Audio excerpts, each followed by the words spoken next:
नमस्कार दोस्तों, आज के अंक में आपका स्वागत है। आज के अंक में हम चर्चा करेंगे। आज दरअसल दिल्ली में इंडी अलायंस की एक वर्चुअल मीटिंग हुई है। इसमें 9 राजनीतिक दलों के नेताओं ने भाग लिया। पहले मैं आपको ये बता दूं कि इसमें मुख्य रूप से जो बड़ी पार्टियां हैं इंडी अलायंस की, उसके किन नेताओं ने भाग नहीं लिया। इसमें समाजवादी पार्टी के अखिलेश यादव, शिवसेना उद्धव गुट के उद्धव ठाकरे और इसके साथ ही ममता बनर्जी जो टीएमसी के नेता हैं, बड़ी मुख्यमंत्री हैं वेस्ट बंगाल की, इन तीनों नेताओं ने भाग नहीं लिया। इसमें केजरीवाल ने भी भाग नहीं लिया, लेकिन उनको भाग लेना भी नहीं था क्योंकि कल ही शाम में, शुक्रवार शाम में उनकी कांग्रेस के नेताओं के साथ बैठक हुई है, तो इसमें भाग लेने की कोई आवश्यकता थी ही नहीं।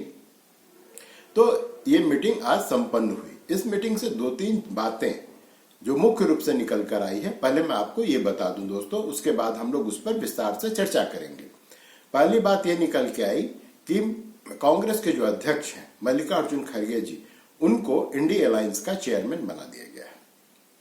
दूसरी बात जो इस मीटिंग से निकल कर आई कि सभी नेताओं ने जो इस वर्चुअल मीटिंग में उपस्थित थे, उन्होंने समवेत स्वर में नीतीश कुमार जी को संयोजक का पद लेने की बात कही या उनको पेशकश की कि आप इस पद को संभालें, जिसे बड़े शालीनता से नीतीश कुमार जी, वैसे भी बड़े शालीन व्यक्ति हैं, उन्होंने कहा कि नहीं, मैं इस पद को अब नहीं लेना चाहता हूं। और उन्होंने कहा कि आप मुझे पद नहीं, इससे अच्छा होगा कि आप जो हमारे जमीनी कार्यकर्ता हैं, जो सभी इंडिया अलायंस के सभी पार्टी के जो नेता हैं, उनको जमीनी स्तर पे, ग्राउंड लेवल पे जाकर के काम करना चाहिए और जितनी जल्दी हो सके उतनी जल्दी सीट शेयरिंग का फॉर्मूला तय कर लेना चाहिए और उसके अनुसार सीट तय कर लेना चाहिए कि कौन कहां से कितने सीट पर लड़ेगा। इससे स्पष्टता आएगी। उनका कहना था कि इससे इंडिया अलायंस में काफी स्पष्टता आएगी। साथ ही उन्होंने संयोजक पद के लिए लालू प्रसाद जी का नाम का प्रस्ताव रखा। कहा कि आप साहब लालू जी को इस इंडिया अलायंस का संयोग बना दीजिए, लेकिन किसी ने इस बात को ज्यादा गंभीरता से नहीं लिया और ऐसा कुछ हो नहीं पाया। अब फिर अगली मीटिंग होगी, क्योंकि इंडिया अलायंस में बैठक तो हो ही रही है, लगातार हो रही है। कभी ये सब एक साथ एक जगह जमा होकर बैठक करते हैं, वर्चुअल मीटिंग करते हैं, लेकिन हो ये रहा है दोस्तों कि पहले क्या हो रहा है हम बाद में बात करें। पहले मैं ये बताऊं कि नीतीश जी ने संयोजक का पद, आपको याद होगा दोस्तों, आज से 2-2.5 महीना पहले वो संयोजक पद पाने के लिए मरे हुए थे। वो चाहते थे कि उनको जल्द से जल्द संयोजक बना दिया जाए। आज उन्होंने सीधे सीधे अस्वीकार कर दिया इस पद को। आखिर बात क्या है? पहली बात यह है कि अब बहुत देर हो चुकी है।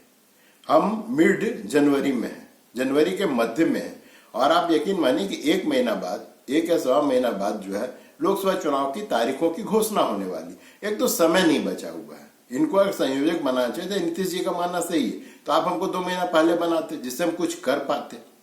दूसरी बात जो नीतीश जी ने, जो सूत्रों का हवाले से खबर आ रही है, उन्होंने बहुत सही बात कही कि भाई आप सर्वसम्मति से, माने सबकी अनुमति से, सभी दलों के जो बड़े नेता उनके साझा ये से मत, मैंने साझा रूप से वो मेरे नाम की घोषणा करे। वैसा हो नहीं पाया। क्यों नहीं हो पाया दोस्तों? आपको बता रहा हूं, आपको याद होगा जो दिल्ली में बैठक हुई थी, वहां पर ममता बनर्जी और केजरीवाल ने, दोनों बड़े खाग नेता हैं, इन्होंने बड़े ही चतुराई से नीतीश जी का पत्ता काटते हुए सीधे जो है मल्लिकार्जुन खड़गे को, जो कांग्रेस अध्यक्ष है, उनको इस गठबंधन का संयोजक बनाने की बात की थी। खड़गे जी का नाम का प्रस्ताव आने से, अंदर खाने से जो खबर आई उसके अनुसार कि नीतीश जी बहुत दुखी हो गए, और दुखी होना स्वाभाविक भी था, क्योंकि नीतीश कुमार पहले नेता थे जो इस अलायंस की का बीज डालने वाला ये पहला नेता है। इन्होंने जो ही एनडीए या बीजेपी से अपना गठबंधन तोड़ा, ये उस समय से किसी गठबंधन की बात करते जो बीजेपी के सामने राष्ट्रीय स्तर पर खड़ा हो सके, और जब गठबंधन बना तो सबसे पहले इन्हीं को दूध की मक्खी की तरह निकालकर फेंक दिया गया। लेकिन दोस्तों यहां पे एक और भी कारण है। नीतीश जी बहुत ही, मैं बार बार कहता हूं कि बहुत ही यथार्थवादी नेता है। वो जानते हैं कि इंडिया अलायंस कम से कम 24 के लोकसभा चुनाव में तो कुछ कर नहीं पाएगी। ये वो बहुत अच्छी तरह से जानते हैं। और नीतीश जी हमें हारने वालों के साथ कभी नहीं रहते हैं, ये इनका इतिहास है, ये हारने वालों के साथ नहीं रहते हैं। और दोस्तों मैं आपको कह रहा हूं 2 तारीख याद रखिए, 22 जनवरी और 27 जनवरी। 22 जनवरी को प्राण प्रतिष्ठा होने वाली है राम मंदिर में। ये अभी तक यह स्पष्ट नहीं किए हैं कि ये उस कार्यक्रम में भाग लेंगे कि नहीं लेंगे। ये अभी तक यह स्पष्ट इन्होंने नहीं किया, जेडीयू ने स्पष्ट नहीं किया, आरजेडी ने स्पष्ट कर दिया कि मैं नहीं जाऊंगा, कांग्रेस ने स्पष्ट कर दिया, वामपंथी दलों ने भी स्पष्ट कर दिया कि हम इस पर प्रोग्राम में, इस प्राण प्रतिष्ठा प्रोग्राम में हम शामिल नहीं होंगे। लेकिन जेडीयू या नीतीश कुमार के किसी नेता ने अब तक यह स्पष्ट नहीं किया कि वो इस कार्यक्रम में भाग लेंगे या नहीं लेंगे।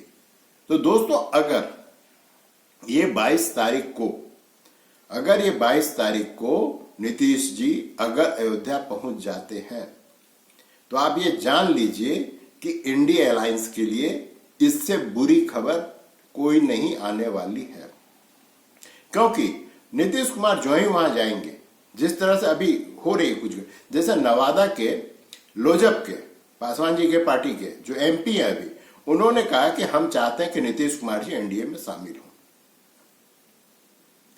जब उनसे पूछा गया कि इस पर जो चिराग पासवान है, क्या आपने उनसे परामर्श किया, क्या हम उनकी नहीं जानते हैं, लेकिन हम चाहते हैं कि ये एनडीए में आवे। और नीतीश जी इसी तरह के बुलावे की प्रतीक्षा भी कर रहे हैं कि वो लोगों से कह सकें कि देखो भाई हमको ससम्मान बुलाया गया, इसलिए अब हम जा रहे हैं। दूसरा जो इससे भी बड़ी बात ये हुई है कि जो उनके अब तो प्रतिद्वंदी ही कहेंगे, कभी सहयोगी थे पूर्व मुख्यमंत्री बिहार के जीतन राम मांझी जी ने, जब आज इनको संयोजक का पद दिया गया और इन्होंने उसको ठुकरा दिया, तो उस पर अपनी प्रतिक्रिया देते हुए जीतन राम मांझी ने एक बड़ी बात कही कि इनको एनडीए तोड़ करके लालू जी लेकर गए, सपना ये दिखाया कि भाई हम आपको राजा बनावेंगे, और आज इनको सेनापति बनाने का वो प्रस्ताव दे रहे हैं। तो कोई भी आदमी ऐसा प्रस्ताव क्यों स्वीकार करेगा। जब उनसे ये पूछा गया कि क्या आप नीतीश कुमार जी को एनडीए के फोल्ड में, अलायंस में आने का आप स्वागत करेंगे, तो कहा कि उन्होंने कहा कि मैं ना तो स्वागत करूंगा ना तो मैं उनको बुलाऊंगा।